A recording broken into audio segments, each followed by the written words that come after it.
Welcome to the show. This is the last and final installment of How to Financially Prepare to Buy Your Home, Part 7. These last few tips, some of the most important ones of the whole thing. Let's get after it. How to Buy a Home educates, protects, and connects first-time homebuyers to qualified vetted realtors in their area. Whether you're looking for DIY information or step-by-step guidance, How to Buy a Home is the #1 resource for first-time homebuyers.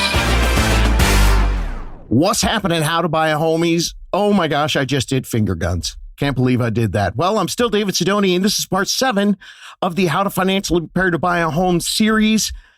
Lots of good ones today, so let's get right to it. We're going to start with tip number 22, the 2026 tax benefits for home ownership. These can completely change how affordability looks for you.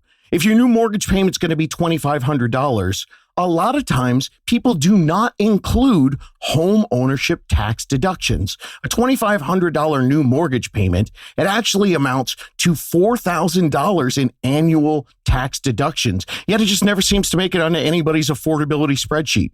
With proper tax guidance, you can take that $4,000 home ownership tax deduction and you can turn it monthly. $4,000 divided by 12 is $333 a month. And suddenly, that $2,500 a month mortgage payment, now it only works out to $2,167. I'll use the math that millions of aspiring first-time homebuyers are putting themselves on hold with right now, waiting for interest rates to drop so they can get a better monthly payment. On a 6.5% loan today, if you've got a payment of $2,500, technically $2,506. If rates dropped from 6.5 to 6%, the payment only drops $106. And if the rates drop to 5.5%, which if they did, the country would go crazy, then the monthly payment, it still only drops to $208. People waiting for some miracle interest rate to drop to 5.5%, what I want them to understand is you already have a $333 drop, but I know a lot of you aren't seeing it. You're working with incomplete information and you're staying so laser focused on interest rates that you don't even realize that rates would have to drop to a crazy 4.8%. That's the only way that you could get an equal savings of the savings that you already have. $333 a month for your tax benefits that never gets explained to you. And meanwhile, they're watching interest rates stay in the mid-6s while the prices slowly increase. And I have to ask them, what are you waiting for? If it drops to 5.9, which is when everyone's going to go crazy again, well, that's only $100 worth of savings. Meanwhile, you've got $4,000 of savings each year, $333 a month that nobody bothered showing you. So I'll tell you what, let's fix that right now. I'm going to show you here today. I do want to make sure you understand, I am no tax expert. I have no licensing and no official capacity am I working as a tax professional. So what I did was I interviewed a really great one who actually specializes in first-time homebuyers, how they can legally use tax rules to completely change home buying formulas. This clip I'm going to play is when we're talking about a $2,500 monthly PITI payment. So let's speak to one of my fastest growing audiences, single women. We have so many interviews with single women that have purchased, including some single moms. That $15,000 that you said, so breaking it down from the real estate side of things, either you're going to file your taxes and just take the standard tax deduction. Is that the right term, Dan? Yeah, the standard deduction, yes. And that standard deduction would be $15,000. As a renter, that's what you could do. The next year as a homeowner, because the loan, they pad and they put all the interest and they've put it at the front of the loan. So your $2,500 payment might be $2,000 in interest and $500 in principal. So when you're hitting the end of the year there, if that was the case, that's $24,000 you've paid in interest plus that $5,000 in taxes. Well, that's $29,000. So if you're a single person, you got the standard for 15.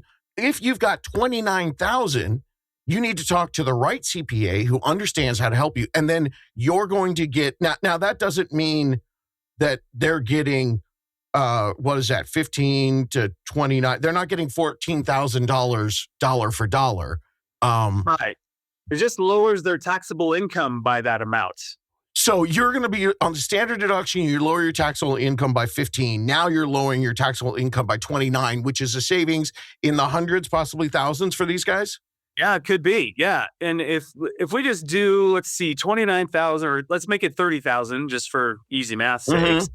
And they're in the 22% bracket there, that might be like, gosh, that might be close to what, $44,000-ish, $4,400 in tax savings right there.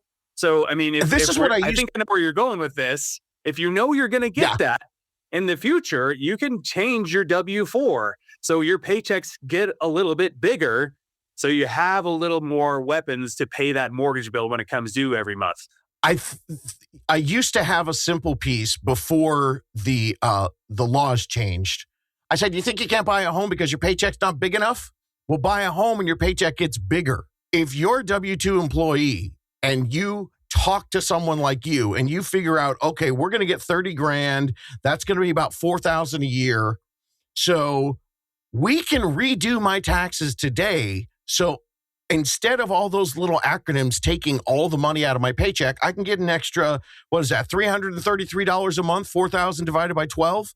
You can get an extra $333 a month in your paycheck by changing your itemized deductions if you're at 0 or 1 or 2 to get that Changing $300. Your W-4, David. Changing your W-4. Thank you.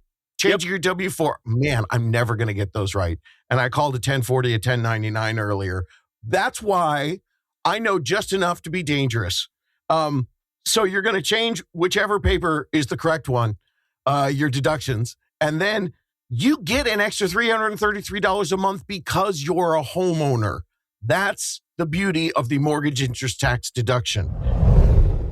That's from episode 447, and anyone saving to buy a home, it's a must listen. It's going to change all your goal numbers because it reduces your monthly payment and flips your entire formula. And if you're self-employed, this episode, it is a must listen. Dan reveals all the secrets of how self-employed people, what they need to do to file so they can qualify for a mortgage.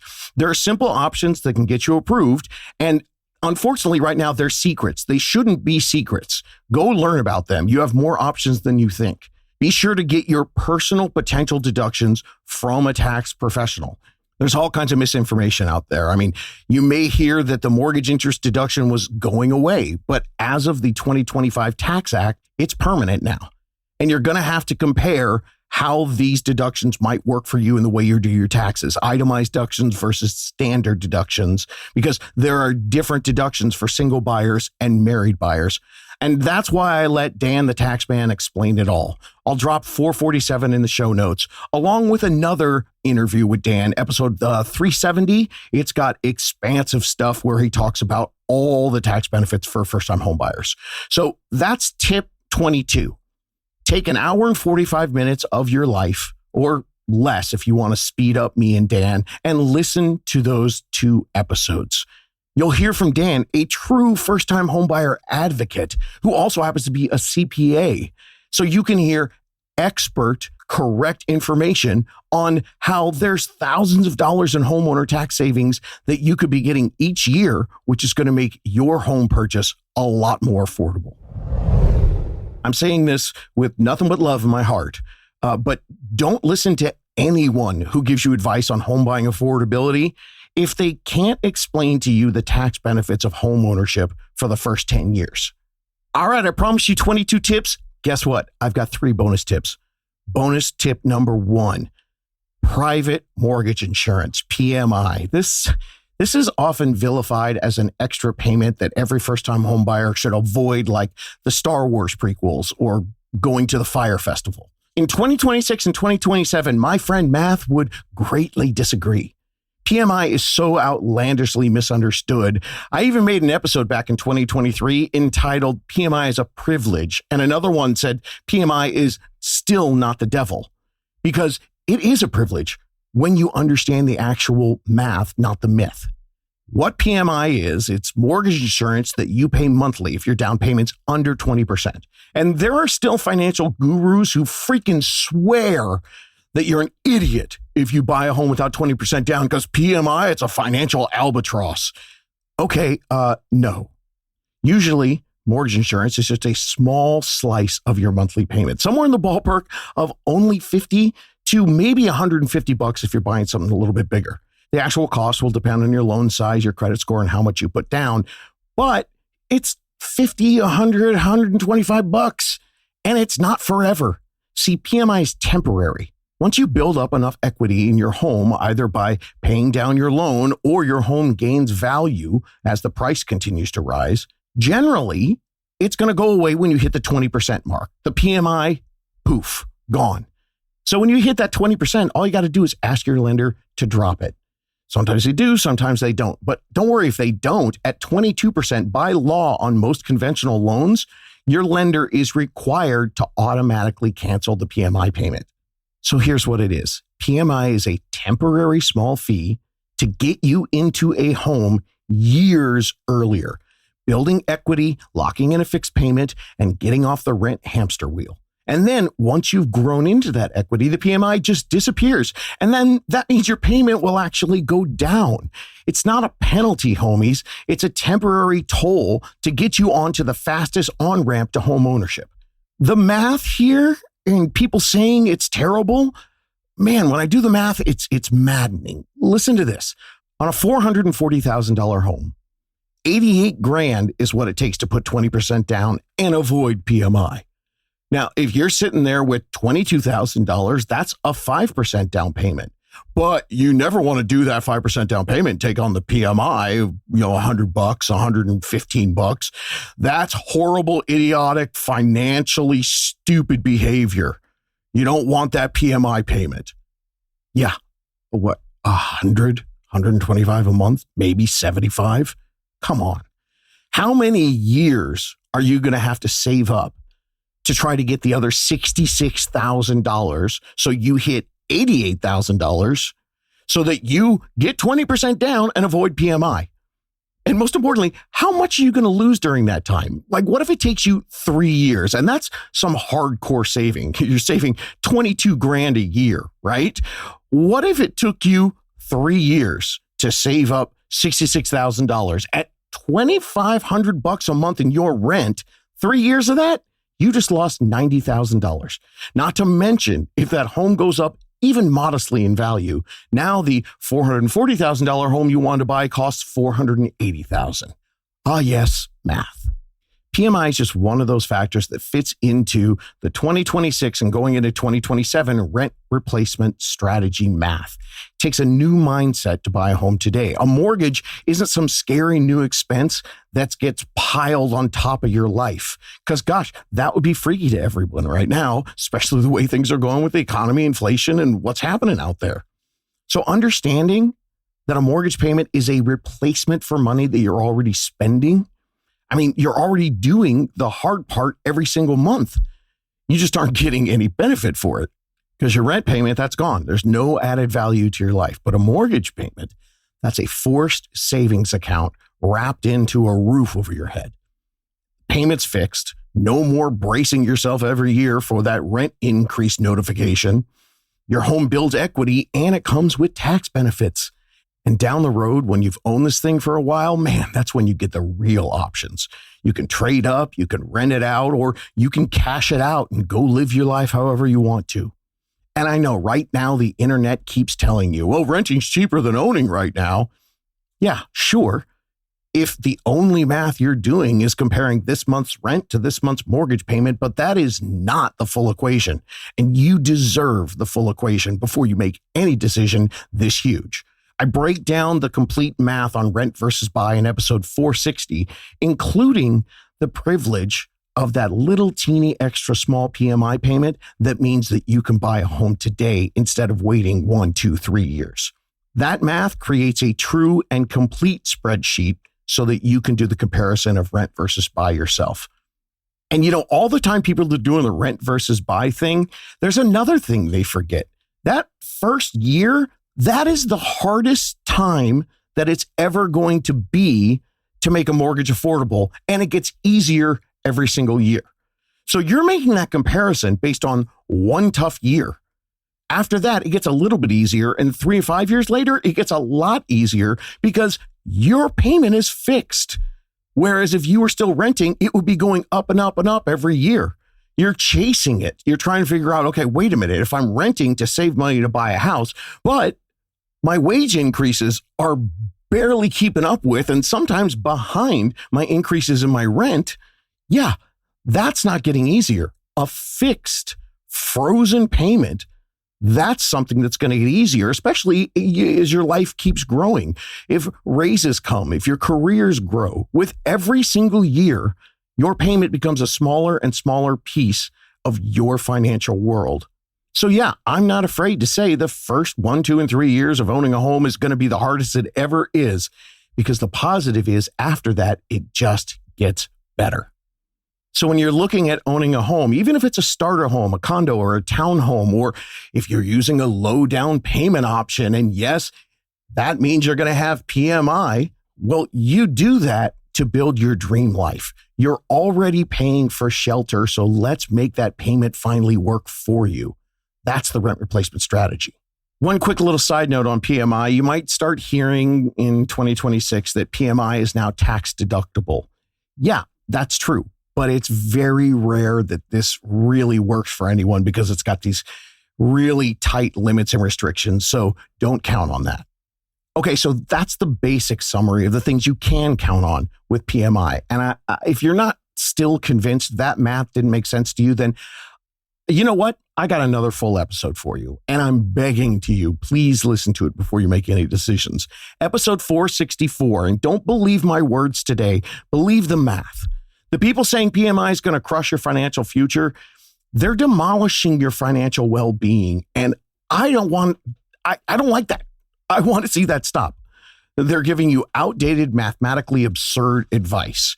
Check the episode guide in the show notes, and we'll put episode 464 in there, as well as the First Time Homebuyers playbook, which breaks down the rent replacement strategy. All right, bonus tip number 2. It's something I've gone over a little bit in some of this series, but I want to make sure you're really locked in on this because a lot of people get frozen and they end up not doing these things together, which can really slow down the process. It's the balancing act of paying down your debt while you're also building up your savings. And again, this is one of those tools that in today's economic market, it's imperative. You do not need to be debt-free to buy a home. Not close to debt-free, not almost debt-free. You can buy a home carrying a car payment, credit cards, and student loans all at the same time. And in fact, and this is the part that sometimes breaks people's brains, for a lot of you out there, buying with some debt is indeed the smarter financial move. The math is unbeaten in every debate. The rent replacement strategy is massively more beneficial today to own a home with debt rather than to take 2 years to try to wipe out all your debt. That's a lot of rent money that is not boosting your life. And people say, well, I'm just not ready to buy yet. Well, the longer you take trying to get ready, the more rent is not building your life. You're watching prices tick up. You're missing appreciation and equity that entire time. So understanding the full math, that's what's going to get you in the best financial position. The average first-time homebuyer who got approved this year, they had a debt-to-income ratio right around 40%. Yeah, people are not getting the keys to a new home debt-free. They're carrying those car payments, credit card payments, student loan payments, and they're winning anyway because they learn to work with the monthly math instead of trying to chase everything down to a zero balance. It's all about the DTI that we talked about. If you take a $5,000 bonus that you get at work and you dump the whole thing into a credit card, that feels like the right thing to do, lowering my debt so I can get ready to buy a home. But maybe that $5,000 chunk of your credit card, maybe that barely moves the needle on your DTI number. Meanwhile, that same $5,000 split the right way between a little bit of a debt pay down and an increase in your down payment fund, that might be exactly what you need to get approved for a home loan. And you could be shopping right now. The same $5,000, completely different outcomes. That's the way the game works. The right split between paying down your debt and stacking your savings is going to be different for every single one of you. It depends on your credit card balances, your interest rates, your timeline, the rent that you're paying right now, your income, what's going on in your area, whether the sellers are giving credits so you can cover your closing costs. I mean, there's 100 different variables. So, yep, it depends. There's no one size fits all payoff formula for your debt while you're trying to build your savings. And anyone who hands you a website or a PDF on that is selling you something. So this is definitely something you want to talk over with a real estate support team. Your unicorn lender, they do this every single day. So start a plan ASAP, because what's the worst thing that happens when you call and you start working with someone on a plan early? They tell you you have to work on your debt for a few months. I mean, that's it. That's the entire downside. And you know what? You already thought that anyway, except now you don't have to do this alone. You do this with guidance from a professional who's going to show you how to get there quicker. And now you're actually moving ahead with confidence because someone's given you a map. So once you've got that set up, here's a tip within a tip. Check with your unicorn lender before any big financial moves during your preparation. I'm talking a year or 2 years out. Every single big financial move, before you pay off a credit card, before you attack a car loan, before you touch a bonus, before you do anything with the money that your Aunt Janice gave you, because you could do a beautiful job crushing your debt and accidentally torpedo your home buying power at the same time. I've watched this happen in real time. People make what feels like a totally normal, responsible money decision, and then they end up pushing back their home purchase like 6 months to a year, and they didn't even know they did that. So for the deep dive on this, good debt versus bad debt versus workable debt, gross versus monthly, the whole DTI breakdown, go back and listen to the debt episode. That's step 4 of the 10 steps that started episode 500. And to see the rent replacement math that proves why buying with debt can mathematically beat waiting, that's in the playbook. The math from that is your permission to go ahead and stop waiting. The biggest mistake that first-time homebuyers do is waiting to talk to someone until they are ready. You are closer than you think. All right, and bonus tip number 3. This is the last tip, but this one's pretty darn important. I want you to tattoo this on your brain somewhere, because this one could cost you your home in the 11th hour if you don't know about it. And that sucks. Everything else in the series has been talking about getting you to the finish line. This tip is when you're right next to the finish line. It's about not fumbling the ball at the 1 yard line, because I have really seen this happen. People do everything right for 2 years. They get an offer accepted. They're picking out paint colors in their head. They're getting the moving trucks together. And then they blow the entire thing in the final few weeks. And it was something they never saw coming. Here's the rule. The moment your offer is accepted and you go under contract, freeze. Freeze your finances. A total, complete, 100% do nothing freeze. When you're under contract, your loan keeps going up the ladder, and there's a different set of rules than what you've been using before this. When you're a year or 2 out, you've got room to maneuver. When you're under contract, that window is slammed shut. So nothing can change. Because here's what a lot of people don't understand. You get your loan approved before you go out and go home shopping. But getting your loan approval is not a one-time event. Your lender keeps checking. In fact, it's an ongoing process from the day you get an offer accepted, every single day until the day you get your keys. They're re-pulling your credit. A lot of times they're re-verifying your job, and they're doing these things within 1 to 7 days of the closing. You think you have a loan approval, but they're rechecking and rechecking all the time. It's not really approved until they fund the loan, and that happens 1 to 2 days before you close on the home and get the keys. Not when you open contract, at the end. So any change in your financial picture during that contract period, that can blow the entire deal, and it could happen the day before you're supposed to move in. Here's a do not touch list while you're under contract. Number 1, do not open a new credit card and do not make a big purchase. And that includes store credit to get furniture for the home. This is killer. I know of a buyer who once opened store credit at a furniture store so they could buy stuff, and they did that a couple days before closing. It actually raised their debt to income ratio just enough to blow up the loan the day of closing. They got a couch and it cost them a house. Don't finance a car. Don't get a new credit card. No new store credit. Do not do anything that would get your credit score checked. You freeze until the deal closes. Number 2, don't change jobs. Now, if a job change is unavoidable, just make sure you call your lender before you sign anything every single time. Number 3, do not make large or weird deposits into your accounts. If grandma wants to gift you money, or if you sell a car, or if you're just decided to move big money between your accounts, talk to your lender first. You have to document the paper trail, and sometimes those can trigger an extra check, and that can blow up your loan.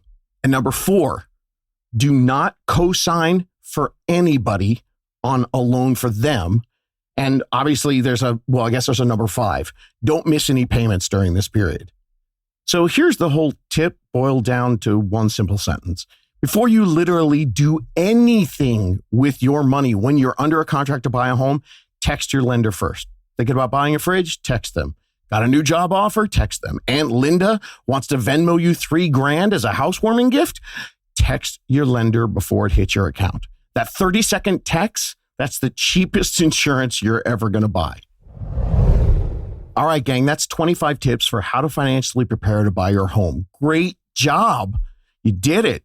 You got through me and all that math. And that means now you're more prepared than, 99% of the home buyers out there. And if you think that's bitchin' news, I have more. Everything else that you need to build your perfect path to your home ownership goal, it's already here in the podcast. Dude, I've been doing this for 7 years. Everything's here. The exact coaching, research, and education that you need for your specific custom journey, it's here. Everyone starts at a different point. So that means everyone's journey is going to take them in a different order with different questions. So you've got to build your own perfect playlist, and it's in here just waiting for you to build it. So don't subscribe and follow this and think that the perfect magic episode is going to drop next week and that's going to change everything for you. There's no magic episode that's going to unlock what your next best step is. Your next best step, it's already recorded somewhere in the podcast library. Check out the episode guide in the show notes. And if you've got specific questions that maybe you don't see listed on the episode guide, you can go to howtobuyahome.com and look for the Ask David button. You click on that, type in your question, and it goes directly to me. Not my team, not a AI answer. It's me. I answer them all myself. And if you want to, when you're at howtobuyahome.com, you can also just go, you know what? I'm ready. Give me a local realtor. Give me a unicorn. And then you can start your guided planning. No obligation. It's just planning. And you can do it 1, 2, 3 years out. You can get guided help to build your roadmap on the timeline that works for you.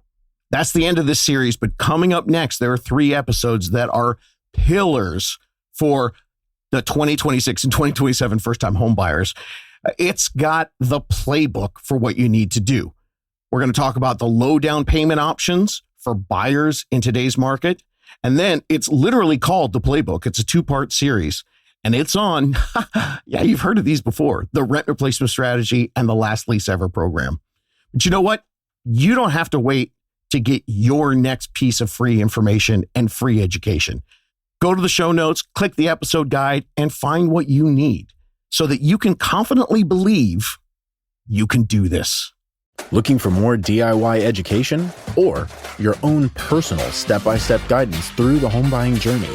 Since 2019, How to Buy a Home has been the #1 resource for first-time homebuyers. So visit howtobuyahome.com to get started.